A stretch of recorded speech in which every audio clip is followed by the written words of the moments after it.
स्वागत है दोस्तों, आप सभी को हिंदी कहानियां की एक और नए कहानी में। आज की कहानी एंड्रयू फ्रेजर के बारे में है। तो चलिए कहानी शुरू करते हैं। संबलपुर ओडिशा का एक जिला है।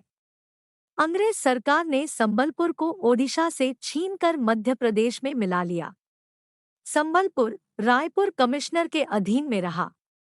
भले ही संबलपुर को मध्य प्रदेश में मिला लिया गया था, लेकिन सरकारी अदालत और कार्यालयों में केवल ओडिया भाषा का उपयोग किया जाता था।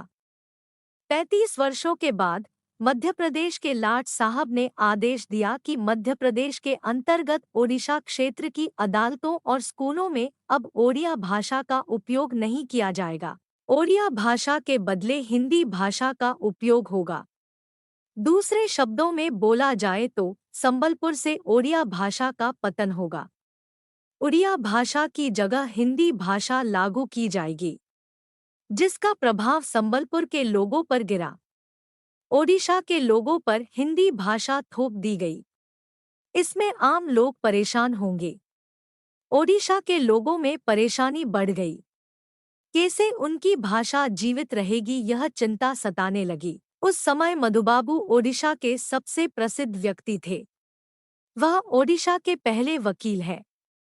वह ओडिशा के लोगों को एकजुट करने के लिए आयोजन कर रहे थे। सब जानते थे कि मधुबाबू की आत्मा ओडिशा के लोगों के लिए चिंतित रहती है। तो संबलपुर के कुछ लोग मधुबाबू से मिले। मधुबाबू ने सारी बात सुनी और कहा कि इसका एकमात्र उपाय बड़ेलाट साहेब से मिलना और उन्हें हमारी समस्या के बारे में बताना है। यदि बड़े लाट साहेब चाहें तो छोटे लाट साहेब का आदेश बदल सकते हैं। इसलिए उन्होंने बड़े लाट साहेब से मिलने का फैसला किया। बड़े लाट साहेब कलकत्ता में रहते थे। संबलपुर से कुछ लोग मधुबाबू के साथ कलकत्ता गए। कलकत्ता पहुंचने के बाद उन्हें पता चला कि बड़े लाट साहेब किसी जरूरी काम से शिमला जा रहे हैं। जल्द ही लौटने की संभावना नहीं है। मधुबाबू के पास तुरंत शिमला जाने का समय नहीं था। कटक में कुछ जरूरी काम था, इसलिए वापस जाना पड़ा। फिर संबलपुर का क्या होगा?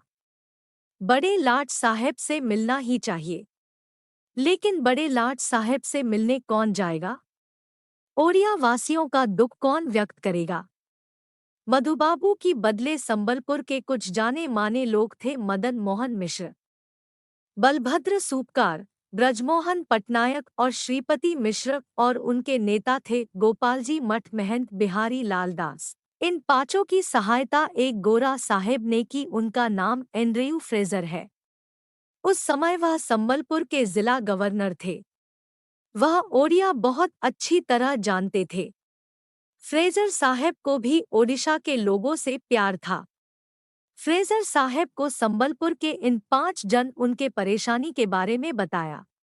उनकी बात सुनने के बाद फ्रेजर साहब शिमला जाने के लिए तैयार हो गए। वे सभी गोपालमठ महंत बिहारी लाल दास के नेतृत्व में शिमला गए। वहां पहुंचने पर उन्हें पता चला कि बड़े लाट साहब शिमला में भी नहीं है। वह जरूरी काम से कहीं गए हुए हैं। इसलिए संबलपुर के प्रतिनिधियों ने बड़े लाट साहब के सचिव से मुलाकात की। सचिव ने उनका आवेदन स्वीकार कर दिया।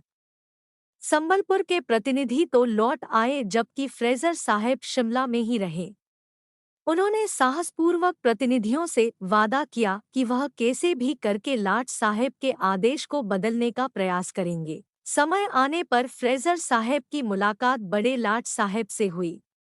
मुलाकात के दौरान उन्होंने संबलपुर की समस्याओं के बारे में बात की। बड़े लाट साहब ने फ्रेजर साहब की बातों को प्रमुखता से सुना और सोच विचार के फैसला सुनाया और आदेश दिया कि पहले की तरह अदालत में ओडिया भाषा का उपयोग किया जाएगा और ओडिशा के बच्चे ओडिया भाषा में पढ़ेंगे।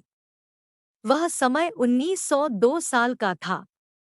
नए आदेश के साथ फ्रेजर साहब संबलपुर लौट आए। यह जानकर ओडिशा के लोगों ने धूमधाम से उनका स्वागत किए और संबलपुर शहर के चारों ओर खुशी छा गई। विदेशी होकर भारत के हित के बारे में सोचना बहुत मुश्किल है। फ्रेजर साहब अन्य विदेशी साहिबों जैसे नहीं थे। उन्होंने संबलपुर के लोगों को फिर से समझाया कि केवल ओडिया भाषा की शुरुआत से ओडिशा के लोगों का दुख दर्द दूर नहीं होगा। संबलपुर को अन्य सभी ओडिशा के क्षेत्रों में मिला दिया जाना चाहिए। यदि ओडिशा के लोग एकजुट हो जाए तो बहुत सारी समस्याओं का समाधान निश्चित है। सारे संबलपुर के लोग मिलके मांग की संबलपुर को ओडिशा में शामिल किया जाए। एक दृढ़ दावा या आंदोलन कभी विफल नहीं होता। संबलपुर के लोगों के दावे का सम्मान करते हुए ब्रिटिश सरकार ने 1905 में संबलपुर को ओडिशा में शामिल किए।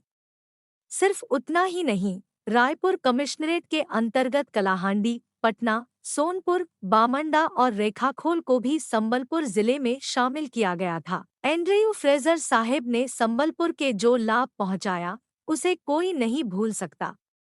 एंड्रयू फ्रेजर के सम्मान के लिए उनके नाम पर विभिन्न संस्थान स्थापित किए गए। संबलपुर में फ्रेजर क्लब और फ्रेजर छापाखाना आज तक इसका मूक गवाह है। उनकी एक तैलचित्र अभी भी फ्रेजर क्लब की शोभा बढ़ाती है। दोस्तों, एंड्रयू फ्रेजर की कहानी आप सभी को कैसा लगा हमें कमेंट करके ज़रूर बताएं। एंड्रयू फ्रेजर की कहानी पसंद आने पर वीडियो को लाइक करें और अपने दोस्तों को शेयर करें। ऐसे ही और कहानियाँ सुनने के लिए हमें सब्सक्राइब ज़रूर करें। धन्यवाद।